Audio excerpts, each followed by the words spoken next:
Obrigado, professor Luiz. Acho que foi excelente, né, Francisco? Essa gestão baseada em dados, né? Eu puxo tanto as palavras do Luiz quanto do presidente Celso Moretti aí.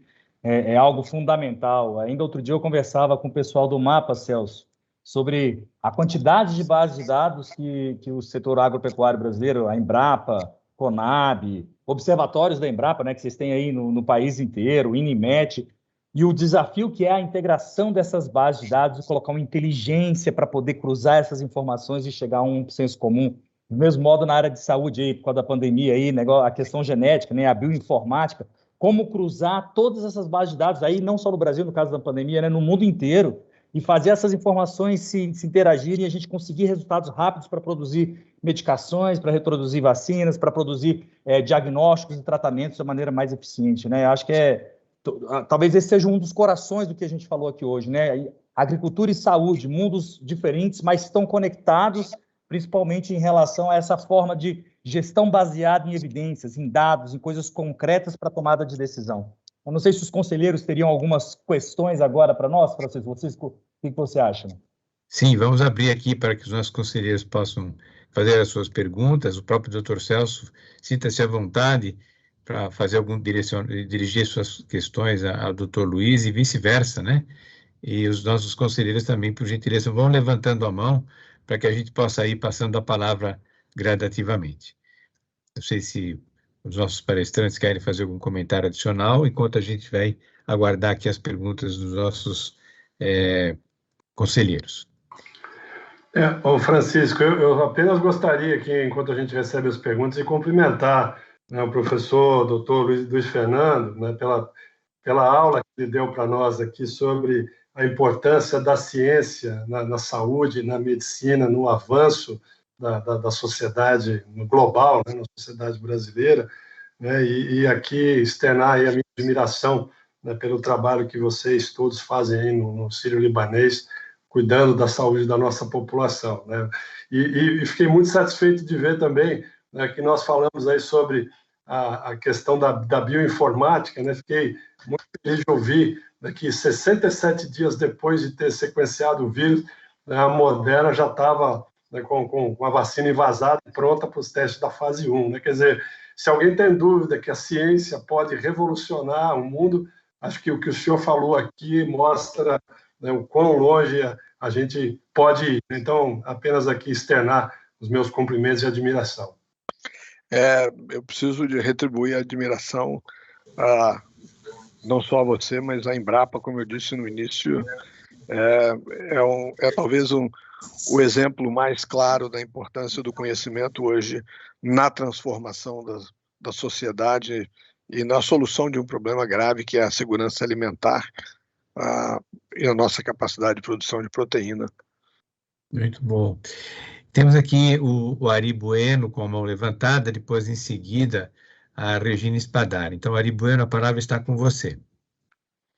Muito boa noite a todos, parabéns aos palestrantes, excelentes apresentações, um agradecimento especial também a todos que nos acompanham pelo canal do Instituto Micropower no YouTube. E a indagação vai para o Dr. Luiz Fernando, quando falou de que cuidamos mais da doença, trabalhamos mais a doença e menos a saúde. O que se poderia pensar em fazer, Dr. Luiz Fernando, mais na prática, considerando que no Brasil 5.0, quando vamos à e-digital, nós temos sempre a figura da pessoa ao centro. E, para mim, entendo que se conseguirmos avançar no campo da saúde, né, integrativa, da promoção da saúde, a gente colocaria mais a pessoa menos passiva quando ela está com a doença e precisando ser curada e mais ativa, participando desse processo, né, de valorização para a própria entrega de valor a todos. Então, o que poderia ser feito na prática e se mais pelo setor público, a área pública, ou mais pelo privado, obviamente por ambos, mas se prevaleceria uma ação mais forte de que área e qual, na sua opinião? Muito oportuna a pergunta, porque é o desafio que a gente vive. Quando eu disse que nós precisamos de aprender a ganhar dinheiro com saúde e não com doença, o ganhar dinheiro aqui é uma metáfora, mas o sistema de saúde como um todo precisa de buscar seu equilíbrio, a sua sustentabilidade na promoção da saúde. O sistema não é sustentável se nós continuarmos apenas a tratar da doença. E nesse sentido, acho que a gente caminha na direção da valorização da atenção primária. Um segundo. Na direção da atenção primária, nas estratégias de medicina da família, medicina comunitária da família, e na prevenção, nas estratégias de prevenção. Nós temos que estimular a saúde, a cultura da saúde, no sentido de reduzir os agravos que a gente chama daqueles que são preveníveis na atenção primária. E nesse sentido, é claro que a medicina privada vai ter um papel importante, mas, obviamente, é o Sistema Único de Saúde que vai, de fato, entregar essa solução para a sociedade brasileira. O Sistema Único de Saúde no Brasil, ele é, sem dúvida, um dos maiores acervos, um dos maiores valores que nós temos como sociedade. Eu não gostaria de imaginar o Brasil atravessando a crise que nós passamos sem um Sistema Único de Saúde. O Sistema Único de Saúde mostrou um resultado absolutamente extraordinário durante essa pandemia, e vai passar pelo Sistema Único de Saúde a adoção de estratégias para a atenção primária e para a prevenção de doenças. Então, é nesse sentido que eu acho que a valorização da atenção primária, que já é uma das prioridades do Sistema Único de Saúde, assim como está sendo claramente uma das prioridades do setor privado. Tudo se converge hoje para a atenção primária, para a redução dos agravos. Obrigado. Muito bem. A palavra agora com a Regina Spadari. Boa noite. Parabéns pelas duas palestras, foram muito esclarecedoras e muito estimulantes, né, para todos nós, eu acredito. Eu sou docente da Universidade Federal de São Paulo, no campus de Santos. Então, vou falar um pouco mais a respeito da parte de saúde e a parte de ensino. Nós estamos todos muito otimistas com essa possibilidade, né, do uso da tecnologia, da maneira como foi explicado pelo professor Luiz. Agora, me preocupa que nós estamos falando de uma parcela da população muito pequena que pode ter acesso a essas tecnologias, né? Mesmo na universidade pública, o que nós vemos é uma parcela muito pequena dos alunos com acesso à internet de qualidade e com equipamento suficiente para usar dessa tecnologia. Nós temos enfrentado agora, durante a pandemia, com as aulas à distância, né, uma grande dificuldade, porque mesmo na universidade pública, muitos alunos não têm nem um telefone celular. Então, eu acho que aí vem o papel, né, do projeto Brasil 5.0, porque de instrumentalizar, né, a população e principalmente os alunos das escolas, desde o fundamental até o ensino médio e o superior, ao uso dessas ferramentas. Mas, para isso, a gente vai precisar de um grande investimento nessa área, né, nas escolas. Então, gostaria de ouvir a opinião de vocês a respeito disso que eu estou colocando. Eu concordo totalmente com sua posição, e talvez a inclusão digital seja um dos grandes desafios para esse movimento 5.0. E o impacto dele vai claramente na educação, mas vai também em várias outras áreas, inclusive na questão da economia familiar, né? A inclusão digital vai permitir geração de renda para as populações menos favorecidas e uma inclusão na economia, na saúde, que é fundamental. Eu concordo. E aqui, claramente, na exposição do Francisco, ele deixou claro como uma das agendas prioritárias do Brasil 5.0. Ok, obrigada. Obrigado, Regina. Obrigado, doutor Luiz Fernando. Temos aqui uma pergunta do chat, de nossa conselheira, Rony Enara, que pergunta ao doutor Luiz Fernando como o avanço tecnológico e o conceito da pessoa paciente ao centro de tudo pode chegar à gestão da saúde pública nos municípios.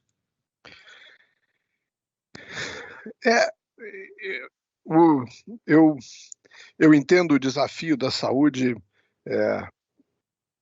faço pouca distinção do público e do privado. Eu entendo que talvez no privado você tenha alguns recursos que talvez não estejam tão disponíveis, mas o desenvolvimento da medicina comunitária, da medicina de família, da atenção primária, ela leva em conta exatamente a necessidade do paciente. É absolutamente fundamental que o sistema de saúde ganhe capilaridade para que ele chegue na família que precisa ser atendida, para que a gente entenda qual a necessidade daquela população. Eu vou, de novo, usar um exemplo que nós vivemos durante a pandemia. Num primeiro momento, se pensou, por exemplo, que uma das saídas para se evitar o espalhamento do vírus era a criação de infraestrutura em que pudesse as pessoas positivas para o SARS-CoV-2 pudessem ser isoladas dentro das comunidades, evitando o espalhamento do vírus. Quando, na verdade, o que a gente aprendeu foi que o método mais efetivo era ir dentro da comunidade para entender qual a necessidade da família da pessoa que estava acometida ou que estava positiva para o SARS-CoV-2. Muitas vezes o pai de família não tinha opção de se isolar porque ele precisava de trabalhar para levar o sustento para dentro de casa. Então, essa capilaridade para chegar na ponta, eu acho que é o grande desafio quando a gente fala o paciente no centro do processo assistencial. Nós vamos ter que entender as necessidades individuais daquela comunidade para traçar políticas públicas que enderecem ao problema daquela comunidade. Nós não conseguimos mais traçar políticas públicas que tenham a mesma validade de norte a sul. Acho que, como o professor Celso mostrou muito bem, é um movimento recente a internalização das tecnologias saindo do eixo sul-sudeste para o nordeste. Portanto, se a Embrapa fizer políticas que não levem em conta essas diferenças, ela não vai ter o mesmo sucesso em diferentes regiões do país. E acho que é o mesmo desafio na área da saúde, é entender a ponta, a comunidade, com políticas que sejam efetivas para a necessidade daquela população. Queria aproveitar essa colocação sua, doutor Luiz Fernando, e passar aqui a palavra para o doutor Celso, que ele colocou para a gente no início também uma questão de conectividade, que nós temos hoje apenas 30% das propriedades rurais hoje com conectividade. E essa conectividade também vai ser uma questão de extrema importância em localidades mais remotas para atendimento de saúde, assim como até os equipamentos que as pessoas precisarão utilizar. Que tipo de solução a gente pode encontrar para isso, doutor Celso? Pois é, Francisco, antes de ir direto aqui na sua questão, quero agradecer aqui a conselheira Rony Enara pelo elogio aqui feito pela Embrapa. Muito obrigado, viu, Rony? Semana retrasada, Francisco e colegas, né, eu recebi aqui em Brasília, né, uma visita de uma empresa, né, onde nós pudemos discutir um pouco sobre essa questão da conectividade né, de quais saídas que podem se pensar, né? Eu acho que nós não podemos continuar, né, pensando em expandir o nosso agro e desenvolver tecnologias de base digital se nós continuarmos com essa limitação brutal de conectividade, né?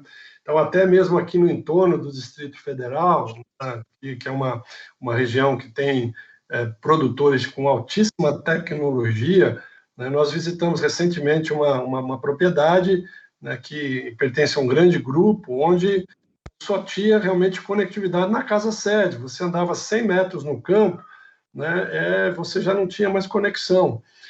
Então, eu vejo que nós temos que buscar soluções, né? Desde, me foi apresentado há 2 semanas, né, veículos que podem funcionar como grandes roteadores no campo, né, que pegam o sinal de uma antena, e aí, obviamente, foi falado sobre o que eles chamam de mirada da antena, né, quer dizer, até onde o sinal daquela antena atinge, para que aqueles veículos, né, aqueles caminhões possam ser grandes roteadores, né? Então, assim, até outras soluções um pouco menos factíveis, mas o fato, Francisco, é que realmente, colegas, nós precisamos avançar, né? Eu coloquei um dado aqui, que 84% dos produtores rurais têm acesso à tecnologia digital, quer dizer, tem um smartphone na sua mão, mas só 30% das propriedades têm conectividade. Então, quer dizer, há um descompasso e nós precisamos resolver isso, né? Eu estou vendo, Francisco, que o Brasil, daqui a pouco, ele vai bater num teto, num limitador para a expansão da sua produção, que é essa questão da conectividade, do avanço da agricultura digital. Da mesma forma que a Embrapa e seus parceiros romperam a barreira, né, da produção no Cerrado, no final dos anos 80, início dos anos 90, né, enfim, transformando o Cerrado nesse celeiro, né, eu entendo que nós vamos ter que romper essa barreira da restrição, da conectividade, para que o agro possa ter todo o potencial que precisa ter no Brasil. Perfeito. No encontro passado, nós tivemos a participação do Vitor Menezes e do Max Martinhão, falando um pouco conosco sobre o 5G, na sua entrada e a expansão do 4G, do 3G, né, para as áreas rurais, por exemplo, que pode ser um caminho, né, da gente expandir de uma maneira mais rápida isso tudo, né? E também a questão da cirurgia à distância com o 5G, que a gente vai ter a possibilidade de levar isso a lugares mais remotos, o especialista à distância podendo dar o atendimento na falta, né, de um especialista remoto. Não é, doutor Luiz? Interessante a questão da cirurgia remota. O desenvolvimento da cirurgia robótica, na verdade, ele teve início num projeto capitaneado pelo Departamento de Defesa americano e pela NASA, exatamente pelo desafio de atender remotamente aos pacientes. E a cirurgia robótica hoje é uma realidade em vários centros do Brasil. O grande limitador dela, para que ela consiga ocorrer dessa forma que você descreveu, é a qualidade do sinal e a possibilidade de conectividade nos lugares mais remotos, porque onde eu não tenho o problema da conectividade hoje, provavelmente também eu não tenho a necessidade de uma cirurgia. Então, esse desafio é muito grande, porque é exatamente onde eu tenho problema da conectividade que eu tenho a maior necessidade. De novo, o paralelo da saúde, da educação e do agronegócio é o mesmo. Aonde eu preciso de maior desenvolvimento é onde eu tenho o maior desafio da conectividade. Esse é um grande desafio. Sem dúvida alguma, a conectividade ela será de fundamental importância cada vez mais a partir de agora, e todo o empenho que se puder ter no sentido de ter essa conectividade é muito bem-vindo aí por parte das autoridades brasileiras, né? Tem 2 questões aqui via YouTube, não sei se tem algum outro. Temos um conselheiro com a mão levantada. Montijo, a palavra está contigo. Bom, eu queria colocar também, em relação a pegar o presidente Celso Moretti, aí, que ele tem uma grande experiência aí, né? A gente sabe que hoje a Embrapa se esforça muito para a gente poder fazer toda a produção de trigo no Centro-Oeste, como foi a soja lá atrás, né? Você tem todo um desenvolvimento tecnológico por trás, e você vem agora com um grande desafio, que é como transformar, sei lá, caricaturando, claro, né? A gente paga R$1 nas toneladas, como a gente conseguiria pagar R$1.000 nos quilos, né? Como a gente conseguiria pegar o setor agropecuário e colocar uma indústria de transformação forte, em vez de, por exemplo, exportar café em grãos para comprar a cápsula da Nespresso e tantas outras, como a gente conseguiria fazer isso aqui no Brasil, trazendo as tecnologias digitais. A gente sabe que o custo da manufatura é alto, como a gente poderia trazer a indústria 4.0 para o agronegócio, né? E faria esse mesmo paralelo com o Dr. Luiz, como a gente conseguiria trazer essas tecnologias digitais para o ambiente médico, né? A gente sabe dos desafios, não só tecnológicos, mas também de cultura, da teleconsultoria, da telemedicina, do telediagnóstico remoto sem um médico do outro lado. Quando você pensa numa região amazônica, quando você vai lá para o interior da cabeça do cachorro, é difícil você ter um médico da outra ponta. Você pode ter um batalhão do Exército com um técnico treinado para operar uma câmera de alta resolução. Mas como vocês dois veem esses dois mundos? Primeiro no agronegócio, a indústria de transformação, e o uso dessas tecnologias digitais na ponta, né? Que nem sempre vai ser o 5G, Francisco. Pode ser uma comunicação fibra ótica até Manaus e um rádio até a cabeça do cachorro, mas que vai funcionar para fazer essa telemedicina, né? Vou pegar aqui o gancho rapidamente, Gontijo. Acho que é excelente a sua pergunta. Eu não tenho dúvida que nós precisamos avançar um pouco depois da porteira, não só nas tecnologias digitais, mas também na questão da agregação de valor. O Brasil ainda, né, ele é conhecido como um grande produtor de commodity, né, e compra, como você bem colocou, as questões das cápsulas. Hoje mesmo eu estava tomando uma cápsula de café lá, made in France, né? Enfim, o café, né, aqui no Brasil nós somos o maior produtor do mundo. Então, assim, eu entendo que nós temos que investir nessa questão da agregação de valor, né? E eu vejo que isso pode ser ter uma contribuição muito forte todo esse ecossistema borbulhante das startups, das agritechs, né? A gente vê quando começamos há 4 anos com o Ideas for Milk, né, o que era, né? E aí foi daí, inclusive, que nós tivemos a ideia de fazer quase que esse censo das agritechs, né, o radar agritech, e a gente vê que de um ano para o outro aumentaram 40%. Então, eu vejo que esses jovens, né, hoje estão aí encabeçando, né, esse movimento, eles vão nos ajudar a avançar, a agregar valor e, inclusive, exportar a tecnologia, como é o caso de algumas agritechs que a gente vê já fazendo isso acontecer. Eu queria seguir o mesmo raciocínio do Celso e acho que o Brasil é um país que nos apresenta um desafio interessante, porque da mesma maneira que nós temos o desafio de levar a telemedicina para a cabeça do cachorro, nós temos centros com enorme tecnologia em vários lugares do país. Então, eu acho que nós temos hoje o conhecimento, nós temos hoje competência e nós temos acesso a essas tecnologias. O desafio é que a gente consiga, de fato, transformar esse acesso numa realidade para a população como um todo. Um grande amigo meu aqui do hospital, que participava de uma desses mutirões de saúde no interior da Amazônia, um dia detectou uma índia que estava com uma crise na vesícula, uma colicistite. E ele falou pro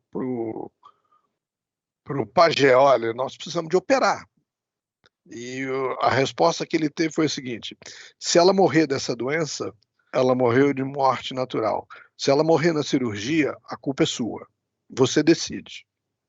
E ele, sem nenhuma tecnologia, tomou o risco e a cirurgia foi um sucesso.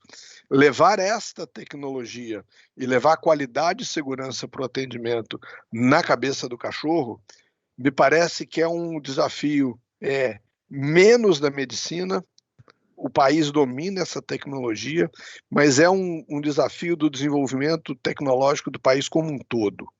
Eu acho que a gente vive uma realidade em que nós, de fato, somos capazes de formar pessoas altamente competentes, nós temos acesso à tecnologia, nós sabemos transformar da porteira para fora, nós temos acesso. Acho que o que a gente precisa, de fato, é levar esse desenvolvimento tecnológico para fora dos grandes eixos. Claro que dentro dos grandes eixos a gente tem diferenças sociais relevantes. Se a gente chegar em São Paulo, a gente vai ver diferenças, uma discrepância muito grande no acesso a uma medicina de qualidade e segurança, mas não acho que é um desafio da medicina, é um desafio do desenvolvimento econômico e social para que a gente construa uma sociedade mais inclusiva, em que todos tenham mais acesso a esse desenvolvimento econômico de um modo geral. Perfeito. Temos aqui uma colocação também não sei se o doutor Moretti quer fazer algum comentário complementar aí. Não, Francisco, nesse momento não. Tá bom. Então, nós temos aqui da Sandra Lanças, nossa colega curadora da Coalizão Digital Metropolitana de Sorocaba. Ela pergunta, gostaria de saber do Dr. Luiz Fernando mais sobre a customização da educação à distância na saúde e em outras áreas das graduações brasileiras. Desde já agradeço. É um desafio importante quando a gente entende que grande parte do conhecimento hoje, ele, na verdade, é público. O papel que eu vejo na formação dos profissionais, seja da saúde ou nas demais áreas, é que talvez a gente tenha que dividir o processo de ensino e aprendizagem em dois eixos. Aquele conhecimento formal, onde o docente deixa de ser alguém que ensina, mas é alguém que ajuda a aprender, mas nós vamos ter que passar por um processo de desenvolvimento de competências e habilidades. Aqui dentro do hospital, por exemplo, eu preciso de acessar o nível de conhecimento teórico, do conhecimento formal, mas eu preciso de acessar o desenvolvimento de habilidades, de tomada de decisão em situações difíceis. Acho que esse que é um desafio deste ensino, que claramente vai ser feito em duas etapas, né? A Europa hoje, por exemplo, já existe uma faculdade de medicina virtual, em que o conhecimento teórico é disponível a alunos independente da sua localização, e depois ele complementa uma formação num conjunto de hospitais e de organizações de saúde que são credenciadas junto a esse sistema. Acho que nós vamos ter que passar por isso. As universidades, como a gente conhece hoje, vão precisar se reinventar e tornar este conhecimento mais acessível, mais formas de desenvolvimento de habilidades e de avaliação dessas habilidades. Existem hoje programas de ensino, por exemplo, com realidade virtual, em que eu posso expor o aluno, usando realidade virtual, a diferentes situações em que ele precisa de tomar decisões, e eu consigo desenvolver habilidades e competências que vão muito além desse conteúdo formal. E acho que esse é um caminho sem volta para a educação dos próximos anos. É bem em linha com o modelo 70-20-10, que a gente falou agora há pouco, né? A gente tem incentivado isso, porque, na verdade, você adquire as habilidades e os próprios conhecimentos, né? Para ter um bom desempenho no ambiente informal do trabalho. Se a gente promover a colaboração, a troca de informações, a colaboração nesse ambiente informal de trabalho, com certeza a gente vai elevar o nível de qualidade do atendimento indiscutivelmente, né? E as tecnologias hoje estão aí, permitem fazer isso, né? No próprio Brasil 5.0, a gente tem esse ambiente de microlearning, gestão do conhecimento disponível, onde as informações estão sendo compartilhadas e estão sendo consumidas de forma bastante natural, né? É bem interessante isso daí. Bom, gente, são 19 horas e 33 minutos, nós passamos aqui 3 minutos do nosso horário.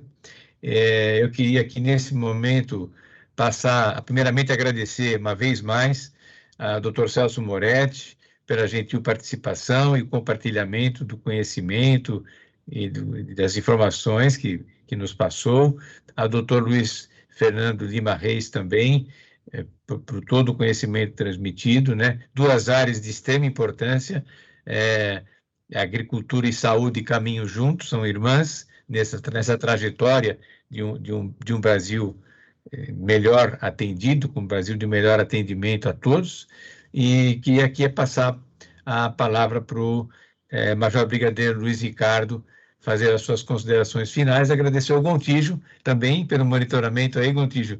Não sei se você quer falar dar alguma mensagem antes. E antes do Luiz Ricardo, desculpa eu perguntar, doutor Celso, doutor Luiz, vocês gostariam de fazer as suas considerações finais?